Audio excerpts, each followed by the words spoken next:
back to order. The bill and spreadsheet should be here within minutes, but we figured we might as well get started with Senator Frentz going through highlights or whatever of the bill you wish to go through.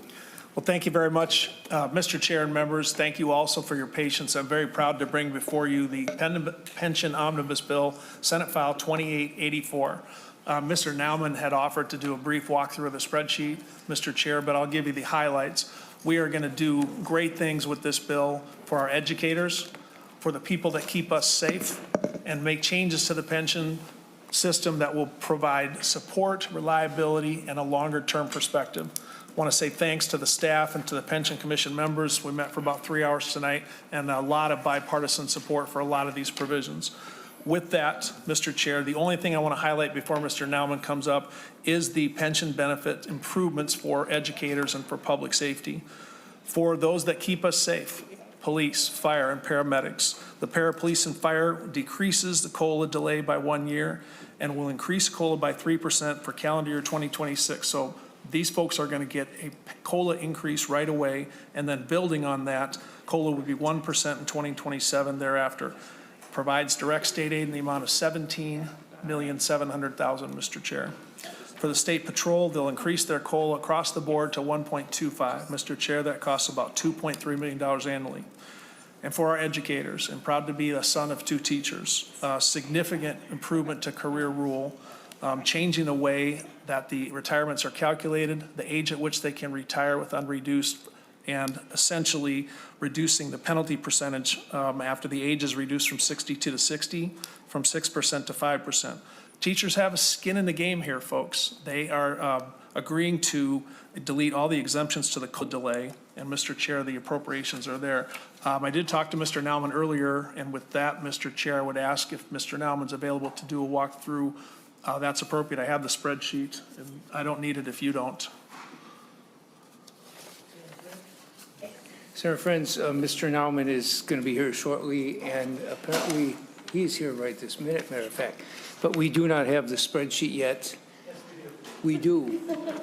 We do have the spreadsheet. So he comes equipped.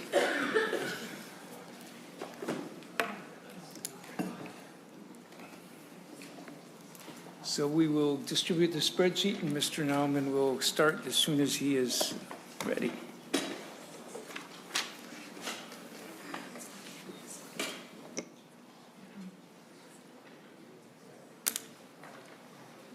Thank you.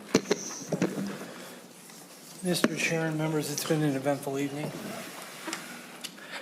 The spreadsheet's being handed out, and with the proviso that we have not fully caught up with all the changes that were made in the LCPR earlier today, I'm going to walk through what the tracking is for what we think the appropriations are in the bill that will be shortly coming around. The spreadsheet on line 3 provides $17.7 million annually as a direct transfer to the Public Employees Police and Fire Retirement Plan. On line 4, the State Patrol Retirement Fund receives an appropriation of $2.3 million each year. Next, moving to, so for a total for the public safety plans of $20 million annually. On line 6 is the total of the, let me do a little preface. There are several employees, many members at the Department of Education, Minnesota State Academies, the Perpich Center for the Arts, and MNSCU that are all TRA members.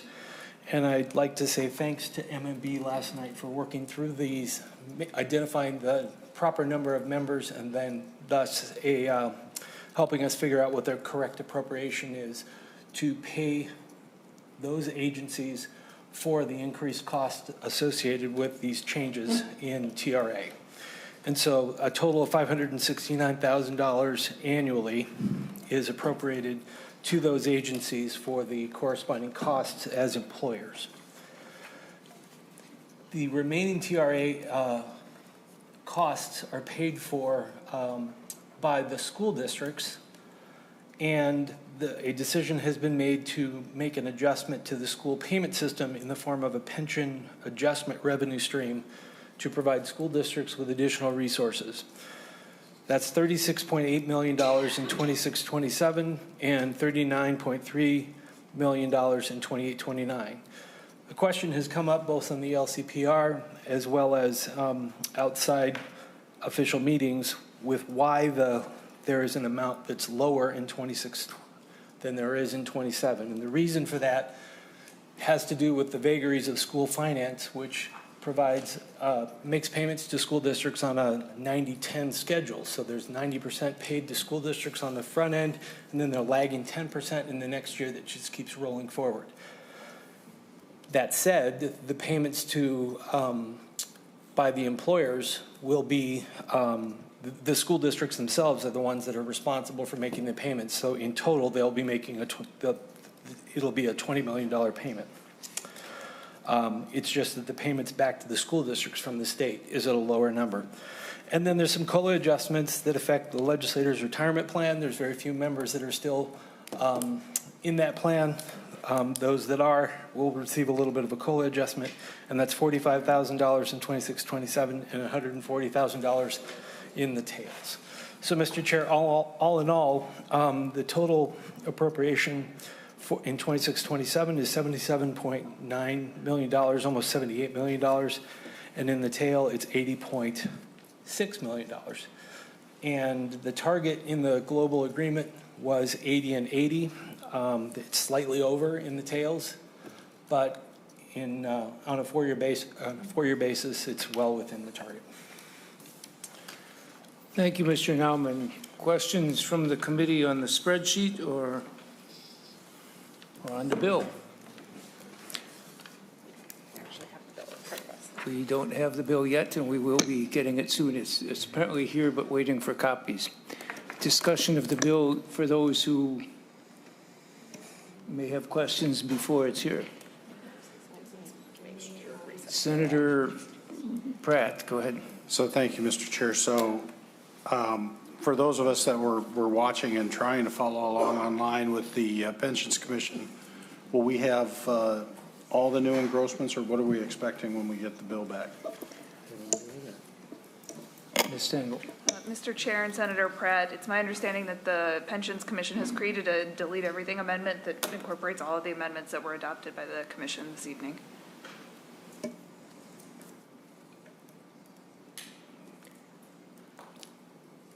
Senator Frentz, anything else you want to tell us about what the improvements are likely to be in the TRA? You know, Mr. Chair and members, I think we covered the highlights. I think there's a little bit more spiritual than fiscal to the educator benefit improvements. They wanted a career rule. They worked very hard to reach an agreement. We fought for a pension target and eventually got this passed out LCPR. The average Minnesota state senator has about 1,100 teachers in their district, every one of them paying attention to what we do here in the legislature. And it was a lot to get to this point. And I want to thank not just the teachers, but their voices here at the Capitol. I can give you more detail about the way the reductions work. There have been penalties as part of shared sacrifice, and they are mitigated. And we got to 60-30. I have been told I received 5,500 emails from educators in the last couple of months seeking this exact career rule type benefit. And I guess I would just say, as members of the Finance Committee, including those members who are also serving on LCPR like Senator Pappas and Senator Howe, we're just thankful to be here in front of you and asking you to move this bill off to the floor, get it passed, and have some real thankful Minnesotans in a session when we're looking for good news to report. Senator Pappas. Thank you, Mr. Chairman. This is overall a really good pension bill, and I appreciate the chair's hard work on this to get us all kind of on the same page. And we had a very thorough, extensive hearing, 3-hour hearing, which I think is really important in pensions because we're committing to a lot of money over a long period of time, and we want to make sure that we do the right thing. And we had, you know, the appropriate pension directors there that were watching what we were doing and making sure that it was consistent with what they need. Our staff is outstanding. I'm very excited to see the additions that we need for secure choice to make that work. We did have a few amendments on that tonight.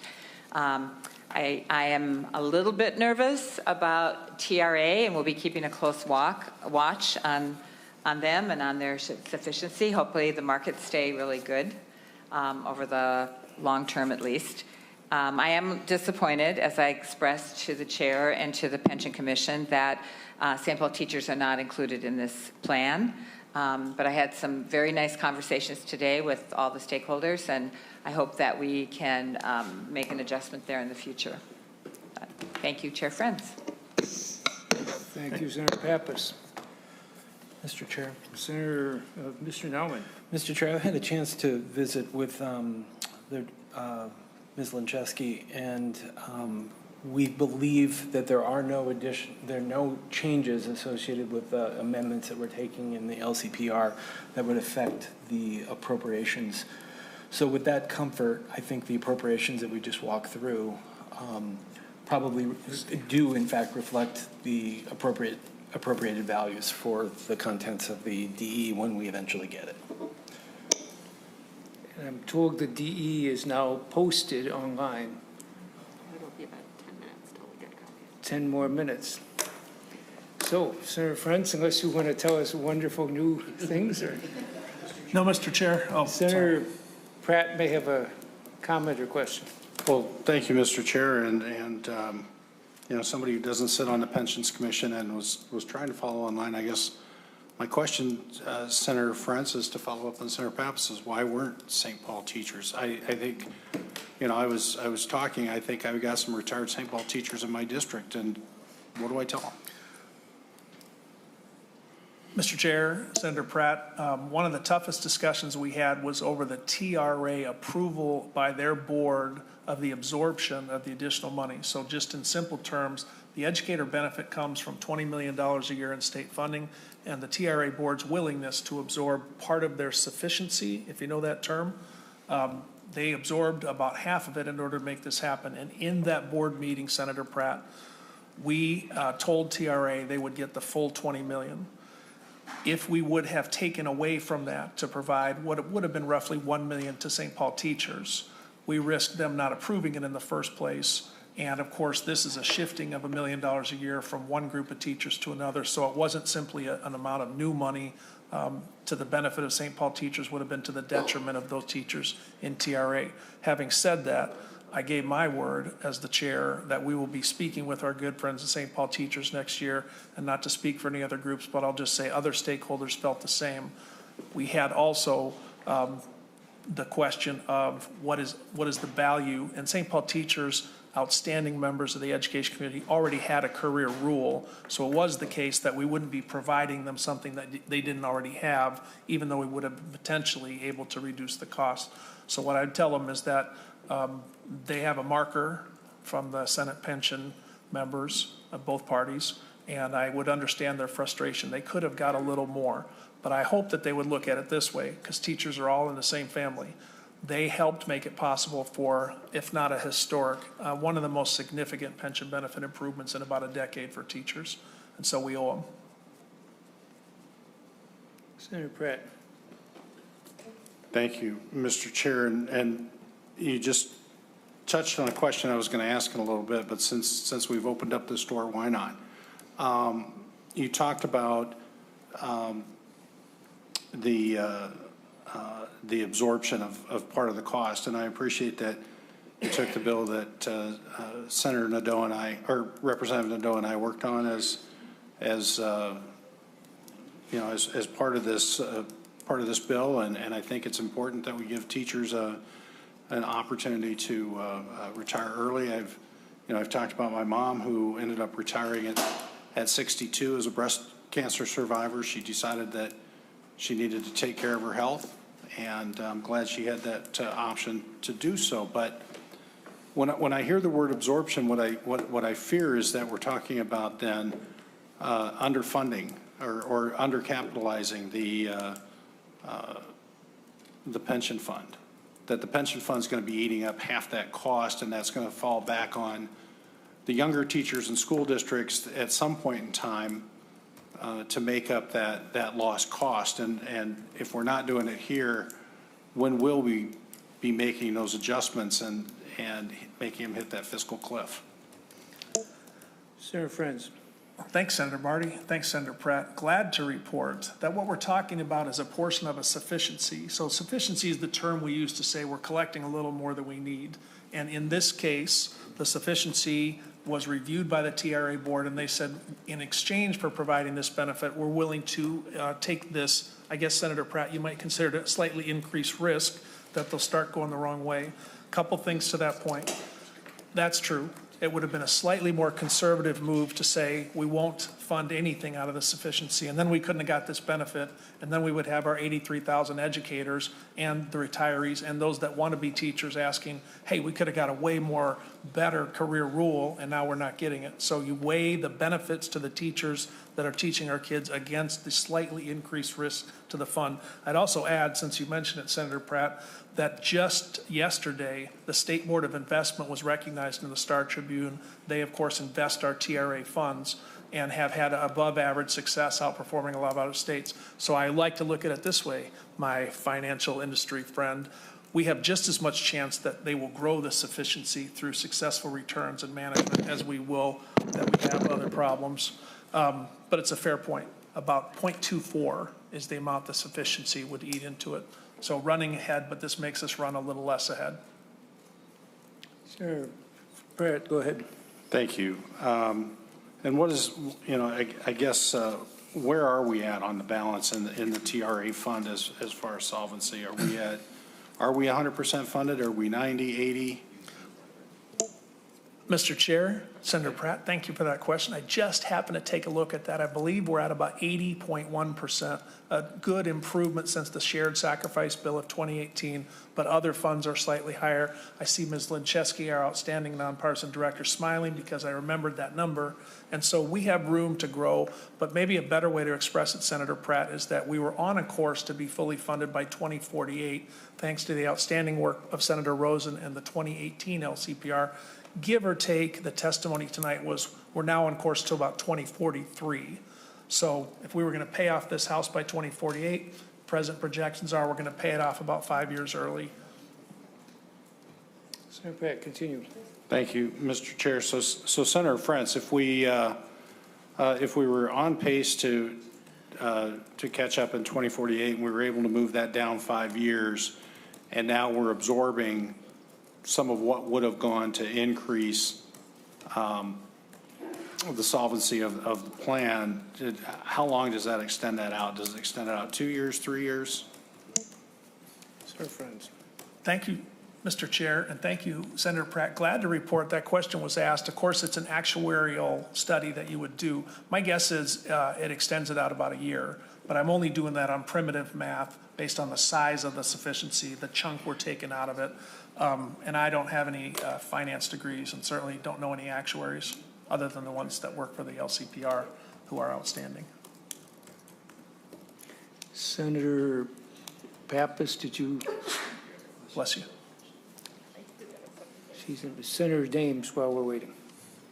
Thank you, Mr. Chair. And Senator Frentz, can you tell me how does the sufficiency rate relate to the percentage of fully funding? Senator Dames, thank you for the question. I would look at it this way. If we have a 30-year mortgage and we're earning enough so that we can pay a portion of our paycheck towards our house, the sufficiency is we're earning a little bit more than we were planning. And in this case, what we're saying is we're going to pay a little bit more off on our mortgage out of the extra amount we're earning, which a family might do instead of buying a car. This change means that the amount we're paying off early is a little bit less. In exchange for that, we're providing this retirement benefit to 83,000 teachers and making changes that benefit the retirees, including the big benefit, which is that teachers will now have this option to use for their families, so that what we're getting for that trade-off, reducing the extra money, is highly valuable. And St. Paul teachers had this benefit similar 2 years ago and are finding that although not all their teachers use it, the ones in the last 10 years of their working life love to have the option. And our assumption is that those teachers that are taking that option are the ones most suited to benefit from it. And just knowing that you have it in your toolbox, I think, is making them happy. That wasn't really as much of a fiscal answer as a upbeat, positive side answer. Mr. Chair? Continue. Thank you, Senator Frentz, for the explanation. I guess I'm kind of surprised that we're looking at the sufficiency rate as overfunding when it wasn't many years ago. One of our prime things we were doing in pensions was to make sure that we got the amount of the amount of money that we needed to be 100%. We were working hard on that. And now I'm hearing today what we're saying as well as we're bringing more money in probably from the investment side than we expected. So therefore, we're going to share that versus trying to get that number up. If we're at about 80%, I would think that we'd be looking more seriously at trying to get that up closer to 90 versus the way we're going. But that's just my comment. Thank you. Mr. Chair? Go ahead. First of all, I agree with you, Senator Dames, and if we wanted, we could say we wouldn't be able to do any benefit improvements. A couple extra points since you mentioned it. First of all, again, the teachers have some skin in this game. There were exemptions to COLA that they revoked in order to help pay for this. And also, the contribution has been, does go up for teachers, so the sufficiency takes into account changes that are going to take place in the contribution in the future. Just throwing that out there that although we're not to 100%, we try to ask the boards to make choices balancing the two interests. Follow up, Mr. Chair. Go ahead, continue. Well, thank you, Mr. Chair, and thank you, Senator Frentz. So can you give me some idea of what percent you feel is a fair percentage that we should have of being 100% funded? What percent we should be at before we start saying that we're overcharging and start not paying off all of it against the against our obligation? I appreciate that. Mr. Chair, Senator Dames, I don't know that I would, if I were king for a day, have it be all the same for all the same professions. And I'm not trying to dodge that question. I'm just saying it might be different for a firefighter than a teacher. And so we allow the individual plans to make the choices they think are best. They elect their boards. And I don't know that I'd use a set percentage. But I'm a little more conservative than some legislators. And I might say if we had to draw a line and say, until we get to this point, no benefit improvement of any kind. And I do not think that flexibility is best. I think we want to stay flexible. I would choose a little bit higher than 80%, which is where TRA is at this point. Although I think they're on the path. As I said, they're about 5 years ahead of their plan to be fully funded based on the actuarial assumptions. Thank you. Thank you. Senator Pappas, you had a question or comment? No. Madam Chair, I think it's, I missed part of this conversation. I was having a sidebar over here, but I did want to just make the point, getting back to St. Paul teachers, is that St. Paul teachers got authority to do this, their career rule. It's called less penalties for early retirement. And 2 years ago, and they agreed to pay for it themselves. So the difference between what they're doing and what we're doing for TRA is having their career rule paid for by the state plus the sufficiency. So that, you know, unfortunately though, to make St. Paul teachers whole, it would take $1 million. And if anybody has $1 million lying around, we could use it, but it's ongoing. So that wasn't really possible this year because TRA really has to have the full 20 million. Or again, it goes back to hurt their sufficiency if they don't have it. Thank you. We were told about 15 minutes ago it was about 10 more minutes, so we'll hope it's soon. Further discussion? Mr. Chair, Senator Pratt. might I just maybe suggest a recess while we're waiting for that to get posted, and maybe we can take in some of the information we received, and Sure. I'd certainly like a chance to take a look at the DE once it's available. Sure. Senator Pratt, we will take a brief recess. It is posted, so you can view it online. It's not here in hard copy. So this committee's in recess for a few minutes.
An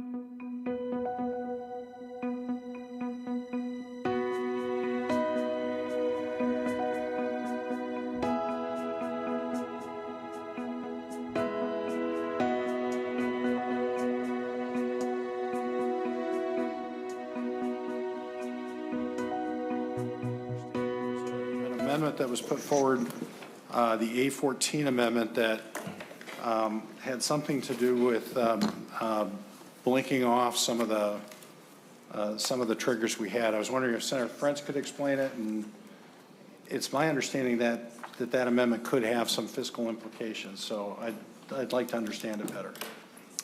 Senator Frentz? Be happy to go to Mr. Nauman. Glad to report Senator Pratt wouldn't have any fiscal implications the next two bienniums. But Mr. Nauman can speak to it. Senator Rasmussen brought an amendment that was accepted, bipartisan support for it. It's a little bit more distant future matter of switching off the state aid to pensions, but happy to have Mr. Nauman speak to it. So, Mr. Chair and Senators, I'll confess we're moving very quickly here. That a number of the direct aid payments previously had an end date of July 1, 2048. And Senator Rasmussen's amendment in the LCPR, I believe it was Senator Rasmussen that offered the amendment, changed some of the language to say that the direct aid payments will continue until the fund equals 110% of the actuarial accrued liabilities, and it does not have an end date. So this is a matter of the value of, or the direct aid payments would continue until that 110% was reached. And I want to be clear, members, I have not had a chance to go through all of this yet, but that's what I've been able to piece together quickly.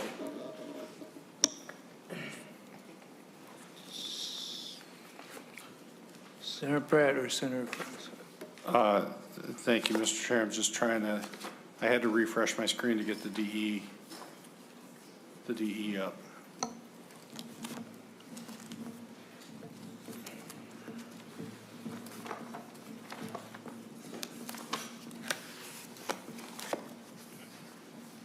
So, Mr. Nauman, what page are those changes on? Mr. Chair and Senator Brett, I will confess I'm looking for them in the DE as well. I have the A14 in front of me. Perhaps Ms. Winchesky can guide us to the right location. I believe it's on page, starts on page 101. Mr. Chair and Senator, thank you.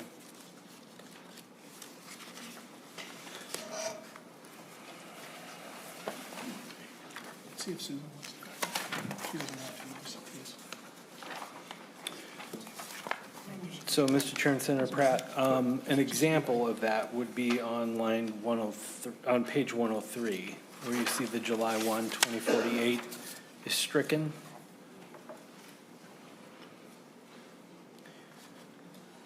Yep. So, and you see that again on page 104.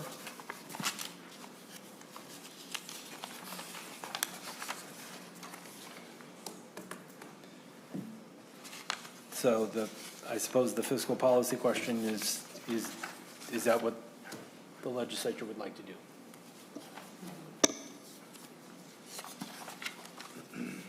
And, Mr. Chair? Senator Pratt? And just so I understand the amendment, and I see Senator Rasmussen in the audience, maybe he can, if you're willing, maybe he can explain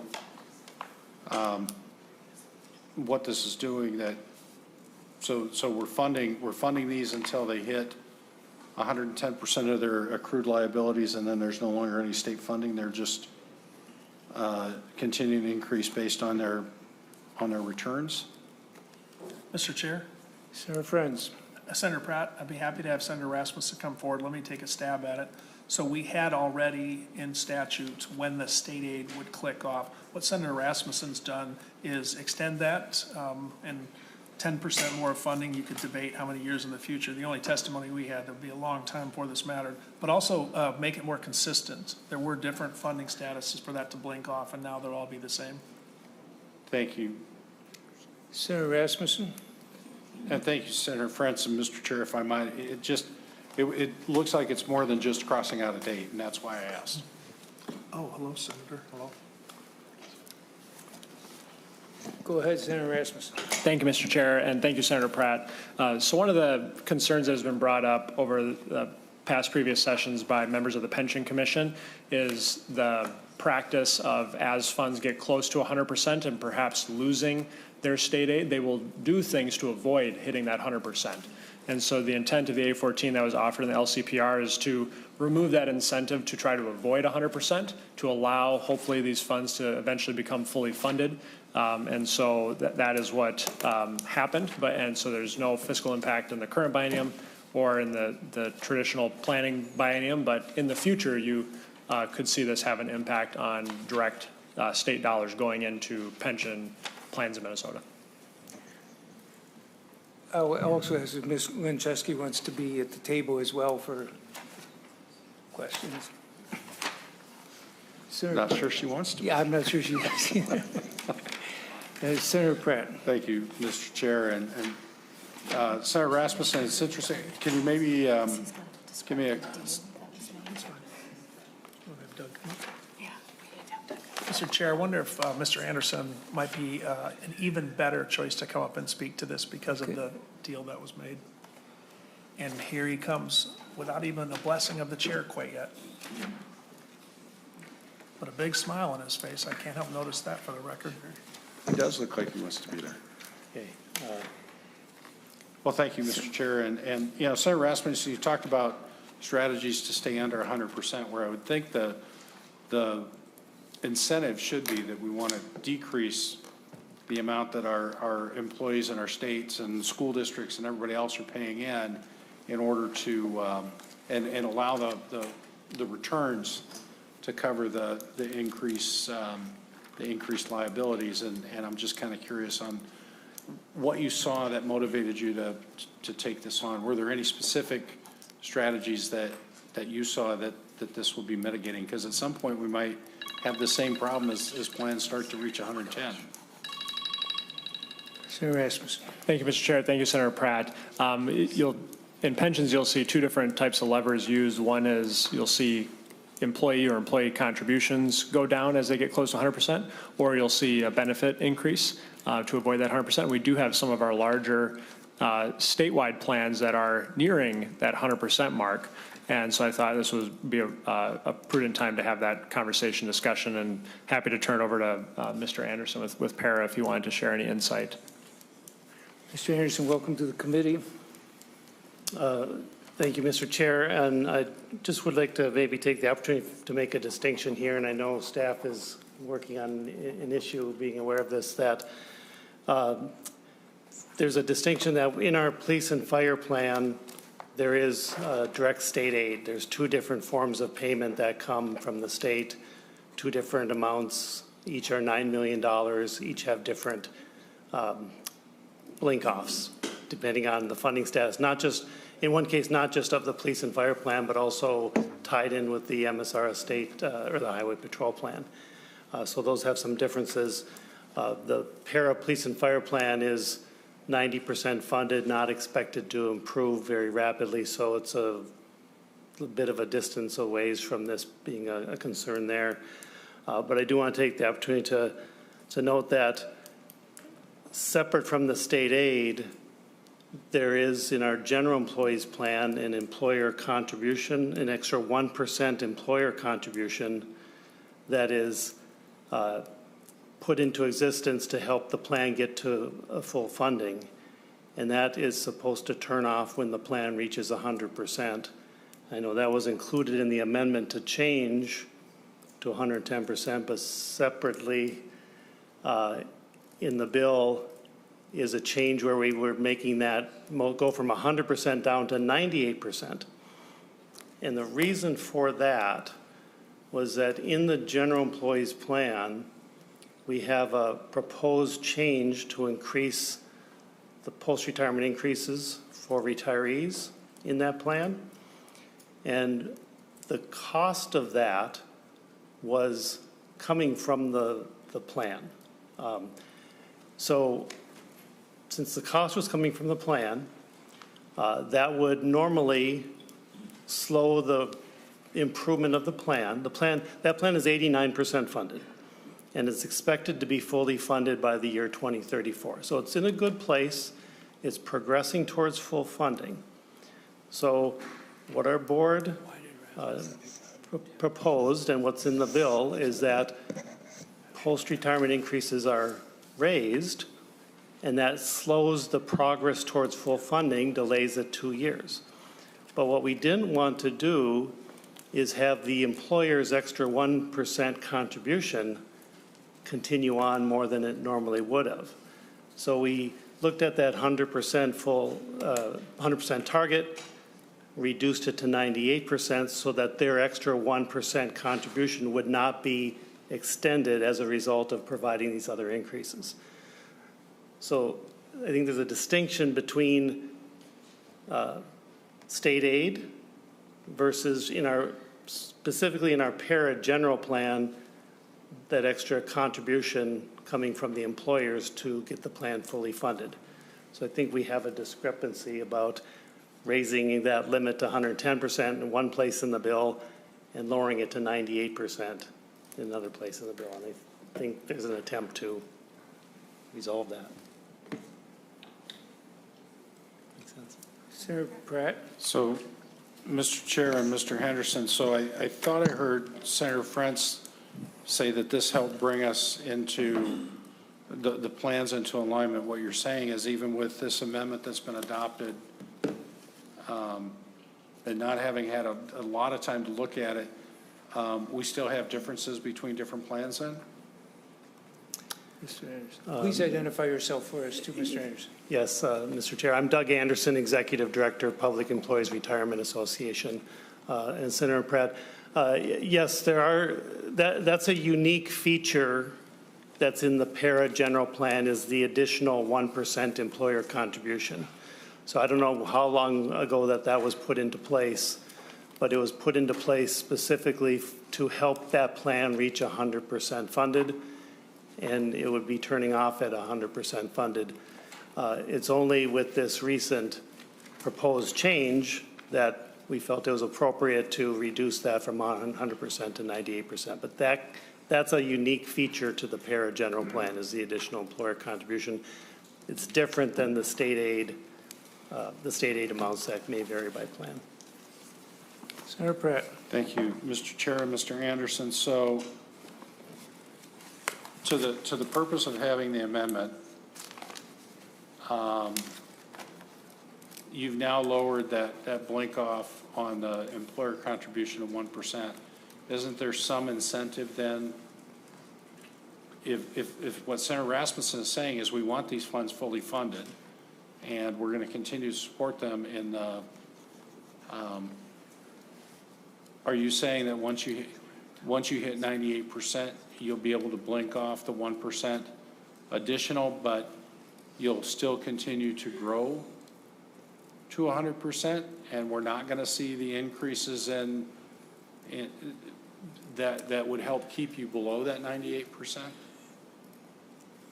Yes. I just want to be, I want to be perfectly clear and transparent on this because it's a little confusing for somebody who doesn't sit on the pensions committee. Yes, understood. Mr. Anderson.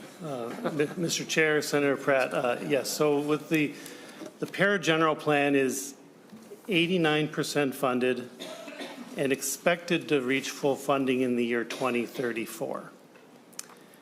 With the proposed benefit change, the plan would reach full funding 2 years later, 2036.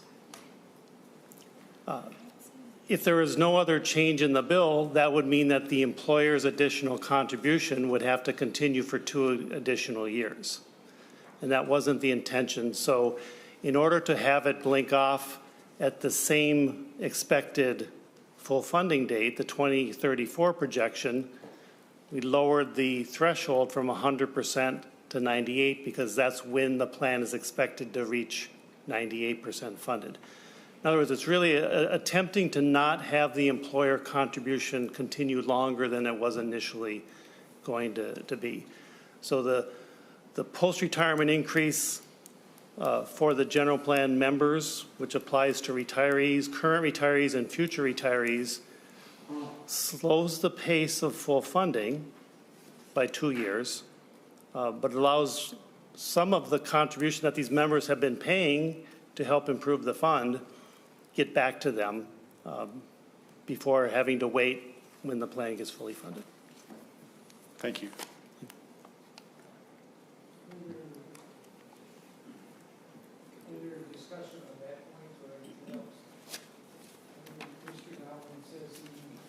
Excuse me, I know Mr. Nauman says he has a technical amendment in the bill.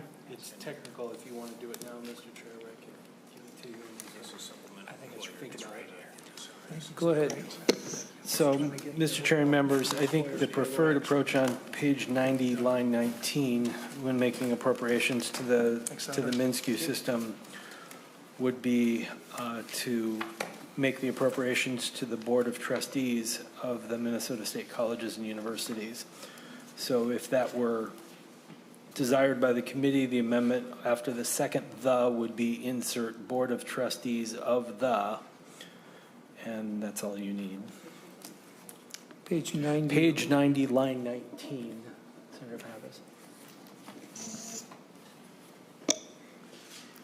Senator Frentz, you want to move that amendment? So moved, Mr. Chair. Any discussion? If not, all those in favor say aye. Aye.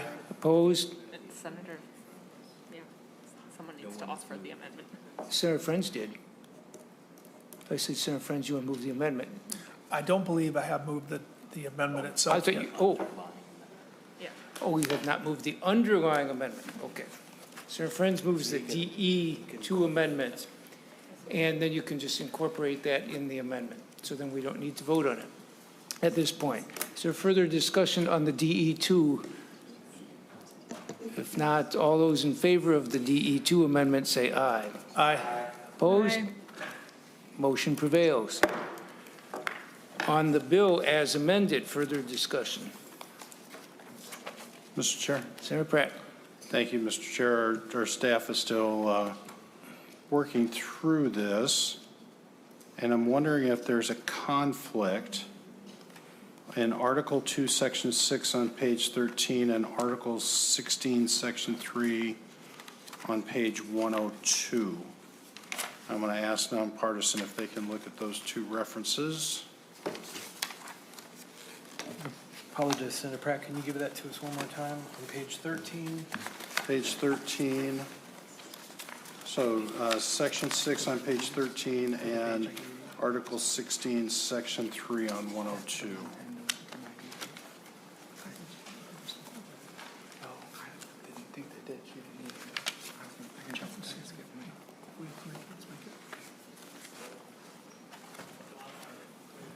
Mr. Chair, it does appear to be amending the same section twice.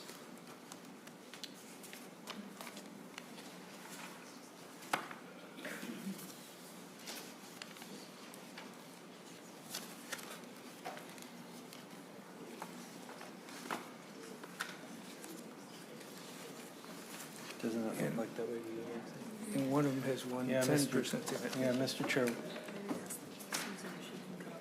Yeah. Mr. Chair, it might be good to have Susan Yes. Lanchesky come up and. Ms. Goncheski, could you take a look at this, please, and come to the table?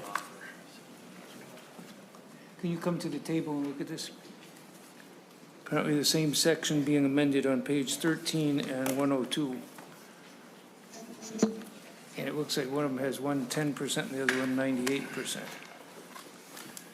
section is amended and shows 98%. And then this section is also amended and shows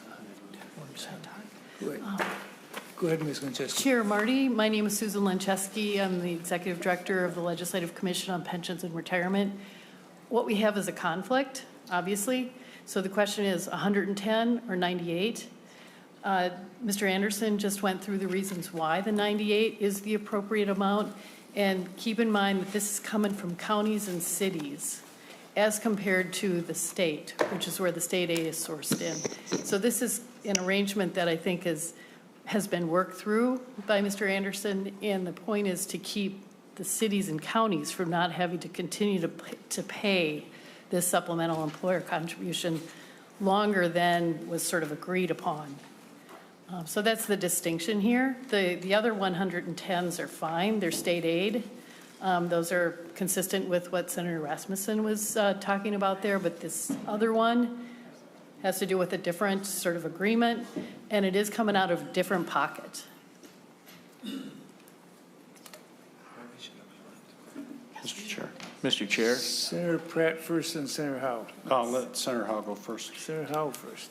Mr. Chair, I think what we need to do is on 103.3, strike 110, insert 98. I think we fix our problem. Yeah, delete the section, the one on 102, delete section 3. Wouldn't that accomplish it?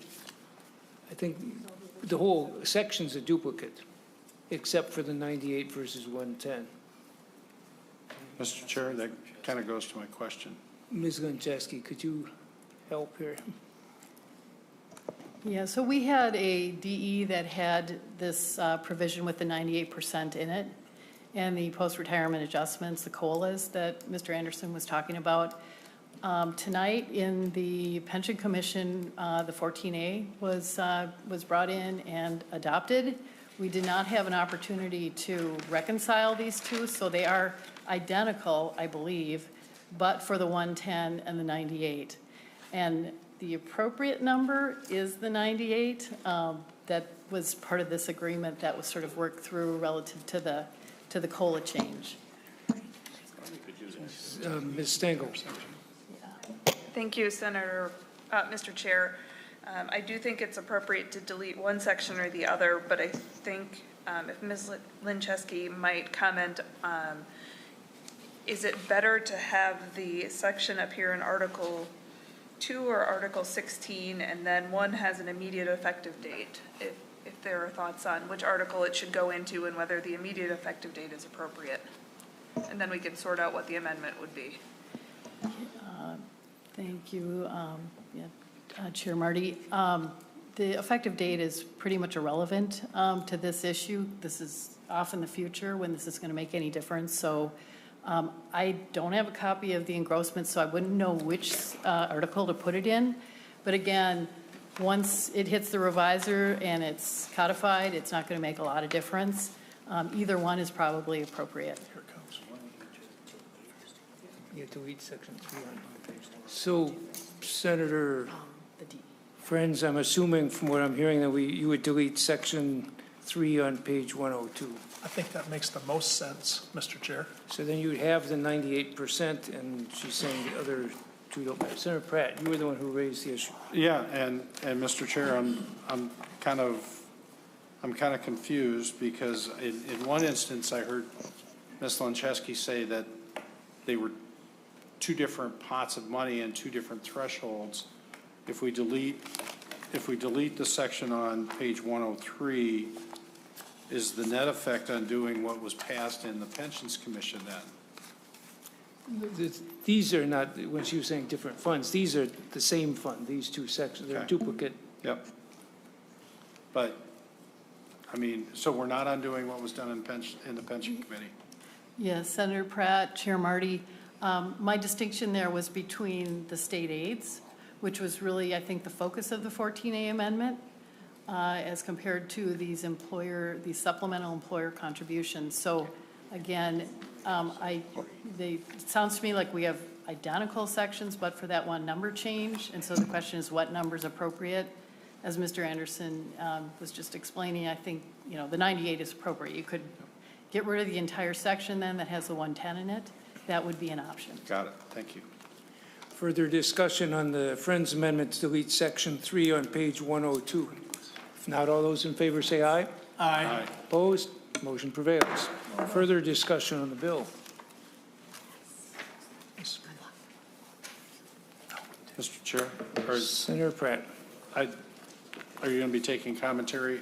Is there a motion to move the bill yet, or are you going to take commentary after there's motion? To move the bill? The bill is in front of us as amended, and it's ready for your comments if you're ready for final comments, unless anybody has more amendments or discussion. So go ahead, and then Senator Friends can comment.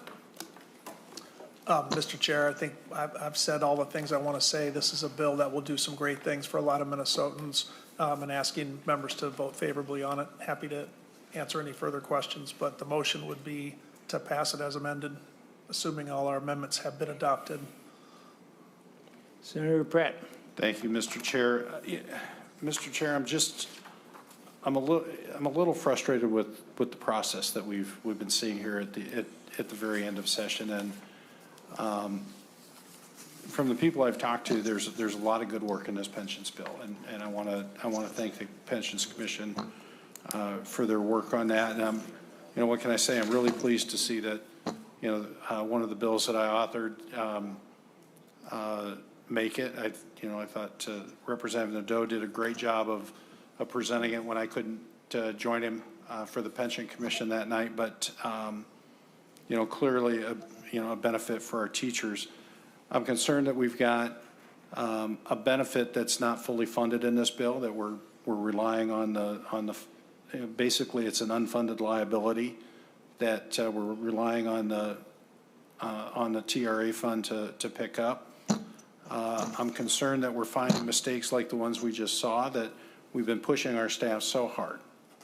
And they do a great job to try to meet the needs of the legislature. And we all know that we're going to be pushing hard here at the end of session. But it seems pretty clear to me we're going to be going to a special session.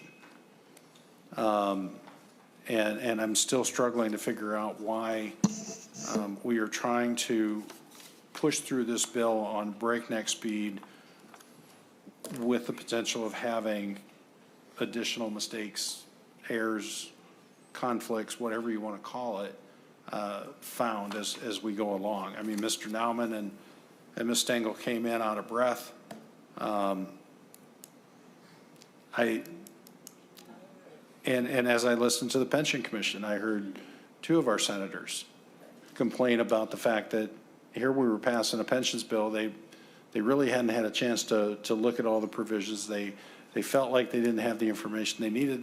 They were upset with the process as well. So I just wanted to really talk about the fact that I think we could have been more thoughtful, more deliberative. And I know we just got, these targets with the bargain that was announced the other day, but I do have my concerns with what we've got in front of us and what we as a finance committee are being asked to approve tonight. Senator Pratt, I share your concern about rush at the end of session, which is an annual issue, and we have a constitutional deadline of May, of the fourth Monday in May, and we don't have a lot of time, and this happens every year, and I always worry about mistakes. I'm glad we caught two of them tonight, and I hope that by the time this comes up on the floor, if there are other errors, people will catch them. That's why we also have a corrections bill at the end. I'm not going to argue this is a perfect process. I wish there was a better way of doing it, but I'd welcome ideas on how to do that. If there's no further discussion on Senator Pratt. Thank you, Mr. Chair. And to that point, I would agree with you, with the exception that, and maybe Senator Murphy can provide some insight, but I've got concerns that we're going to be able to pass an education finance bill. We're going to be able to pass a health and human services finance bill without going to special session. And if we're going to be going to special session anyway, I'm wondering why we're trying to push this through at such reckless speed without necessarily, if we weren't going to special session, I would agree with you. But it seems inevitable that we are. And wouldn't we be better served doing this right than doing this fast? Mr. Chair. Senator Frentz. Thank you, Mr. Chair, and thank you, Senator Pratt. I think I'm more concerned that the Minnesotans that have been waiting for these benefit improvements for years would ask why we can't move it forward. I have a lot of faith in our nonpartisan staff on pensions and each party's nonpartisan staff here, not to mention SCRFA and the excellent work they do. Having gone through this bipartisan support tonight, despite those concerns, Senator Pratt, voted yes on the omnibus pension bill, and I think the better plan by far is to put this work out on the floor, get it passed, and have these Minnesotans behind me celebrate that at least that part of our work got done on time.